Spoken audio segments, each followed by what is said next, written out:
যেদিন আমার বিয়ে হয়েছিল সেদিনই জানতে পারলাম যে আমার স্বামীর আরো একটা বউ আছে। ছোটবেলা থেকেই আমি আমার চাচা চাচির কাছে বড় হয়েছি। আমার চাচি আমাকে বিয়ে দিতে পারলেই বাঁচে, তাই হঠাৎ আমাকে দেখতে সেই বিয়ে দিয়ে দেয়। বিয়ের সময় তখন আমার স্বামীর বয়স ছিল 39 বছর আর আমার 18 বছর চলে মাত্র। বিয়ের পর স্বামীর বাড়িতে গিয়ে জানলাম যে আমার স্বামীর আরো একটা বউ আছে। বউ থাকার পরেও কেন আমাকে বিয়ে করলো এটা জানতে চাওয়াতে স্বামী আমাকে বলল, বড় বউয়ের কোনো বাচ্চা হয় না, তাই তোমাকে বিয়ে করা। পরের দিন সকালবেলায় আমার শ্বশুর শাশুড়ি ননদ সবাই মিলে আমাকে বলল 1 মাসের মধ্যেই যেন সুখবর পায়। আমার শাশুড়ি আমাকে ডেকে নিয়ে বলল, শুনো, ওই বড় বউর ঘরে কখনোই যাবা না, ও একটা অপয়া, ও বাচ্চা দিতে পারে না, ওর কাছে গেলে তোমারও সমস্যা হবে, কখনো যেন না দেখি ওর রুমে যেতে। এতক্ষণে বুঝতে পারলাম যে বাড়ির সবাই কেন বড় বউয়ের সাথে খারাপ আচরণ করে। বেচারি না পারে কিছু বলতে, না পারে কিছু সহ্য করতে। আমার স্বামীর একটা বড় বউ আছে এটা জানার পর আমার হিংসা হবার কথা, কিন্তু বিশ্বাস করেন আমার এক বিন্দুও হিংসে হচ্ছে না। আমার আরো কষ্ট হচ্ছে এটা ভেবে যে কত স্বপ্ন নিয়ে বিয়ে করলাম আর এসে সতীনের ঘর করতে হচ্ছে। ছি, আমি একটা মেয়ে হয়ে আরেকজন মেয়ের সংসার নষ্ট করলাম। আমি যদি জানতাম যে আমার স্বামীর আরো একটা স্ত্রী আছে আর সে তার সংসারে আছে তাহলে আমি কখনো এই বিয়েটা করতাম না।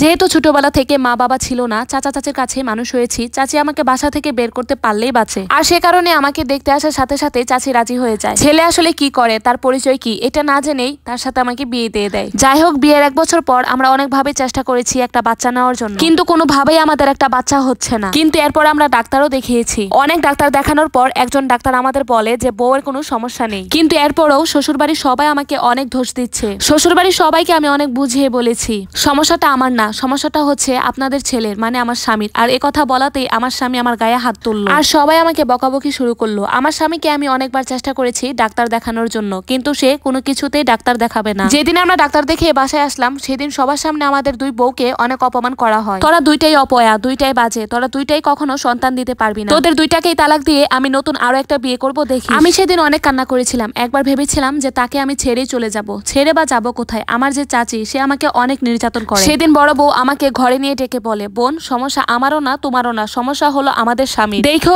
এবারও যদি কোনো মেয়েকে বিয়ে করে আনে তারও কিন্তু কোনো বাচ্চা হবে না। বলতে না বলতেই 15 দিনের মাথায় আমার স্বামী আরো একটা বিয়ে করে নতুন বউকে ঘরে নিয়ে আসে। বিয়ের 8 মাস হয়ে গেল কিন্তু নতুন বউয়েরও কোনো বাচ্চা হচ্ছে না। এইভাবে আমার স্বামী ডাক্তারের কাছে নিয়ে গেল। তখন ডাক্তার বলল যে বউয়ের কোনো সমস্যা নাই, আপনি কিন্তু একবার চেক আপ করতে পারেন। আসলে চেক আপ করলে তো তার সমস্যাটা বেরিয়ে আসবে, তার মান সম্মানও চলে যাবে আর ইজ্জতও চলে যাবে, এর জন্য সে কখনো চেক আপ করতে যায় না। তৃতীয় বউয়ের বাবা ছেলের সম্পত্তি দেখেই তার মেয়েকে বিয়ে দিয়ে দেয়। আমরা যে ছিলাম 2 জন তার সতীন হিসেবে এটা জানার পরেও তার মেয়েকে বিয়ে দেয়। এখন যে টাকা পয়সা কখনো সুখ দেয় না এটা তার বাবা হারে হারে বুঝতেছে। কয়েকদিনের মাথায় ছোট বউকেও সে তালাক দিয়ে দেয়। অবশেষে আমি আর বড় বউও ঠিক করলাম যে আমরাও তালাক চাই। তালাকের ব্যবস্থা করে আমরা চলে গেলাম। বড় বউকেও দেখার মতো কেউ নেই আর আমাকেও দেখার মতো কেউ নেই। আমার অবশ্য আছে চাচা আর চাচি, কিন্তু তাদের কাছে গেলে আমার কখনো মানসিক শান্তি মিলবে না। অবশেষে আমরা 2 বউ আমাদের বিয়ের সময় যে গহনা পেয়েছিলাম সেগুলো একত্রে জমা করি আর আমাদের দেনমোহরের 2 লাখ মানে 4 লাখ টাকা আমরা একত্র করি। আমার স্বামীর কোনো টাকার অভাব ছিল না, তাই আমাদের 2 বউকে ডিভোর্স দেওয়ার পর আমাদের দেনমোহরের টাকাটাও সে পরিশোধ করে ফেলে। তার কাছে টাকার কোনো অভাব নেই, যার কারণে আমাদের মতো মেয়েকে একটার পর একটা সে ঘরে আনতে পারে, আবার 2 দিন পর ছেড়েও দিতে পারে। আমরা যে টাকাগুলো পেয়েছিলাম আমরা 2 বউ সেই টাকাটা ব্যাংকে রেখে দিয়েছি। আর আমরা এখন গ্রামে থাকি। গ্রামে থেকে আমরা গার্মেন্টসে চাকরি নিই আর আমাদের বেতন ছিল 6000 টাকা করে। বড় বউ মানে আমার সতীন, তাকে আমি এখন আর সতীন মানি না। সে আমার বড় বোনের মতো। তার বয়স 30 বছর আর আমার বয়স এখন 19 বছর। আমরা 2 জন মিলে মাসে 12,000 টাকা ইনকাম করি। আলহামদুলিল্লাহ, এটা দিয়ে আমরা টুকিটাকি চলতেও পারি। আমরা 2 জন এখন মানসিক ভাবে অনেক ভালো আছি, কোনো জালিমের হাতে নেই। আমরা 2 বোন একত্রে মিলেমিশে চলাফেরা করি। আমি তাকে বড় বোনের মতো দেখি আর সে আমাকেও ছোট বোনের মতোই দেখে। আসলে আমাদের সমাজটা এরকম, যেখানে শ্বশুর বাড়িতে যদি কোনো বউয়ের দোষ নাও থাকে তাহলেও কিন্তু অপরাধের আঙ্গুলটা তার দিকেই তোলা হয়। আর যে সমস্ত স্বামীরা সন্তান না হওয়াতে শুধুমাত্র বউদেরই দোষ দেয় তাদের উদ্দেশ্যে বলছি, আপনি বিয়ে করে বউ এনেছেন, কোনো বাচ্চা দেওয়ার মেশিনকে আনেননি। সন্তান দান সম্পূর্ণ আল্লাহর হাতে। আল্লাহ যে বান্দাদের উপর সবথেকে বেশি খুশি হয় তাদেরকে সন্তান দান করে। তাই পুরুষদেরকে বলছি, আপনারা বউদের উপর অত্যাচার বন্ধ করুন আর আপনাদের মন মানসিকতা বদলে ফেলুন। তবে এই গল্পের কাহিনীর সাথে আমার ব্যক্তিগত জীবনের কোনো মিলই নেই, এটা আরেকজনের জীবন কাহিনী।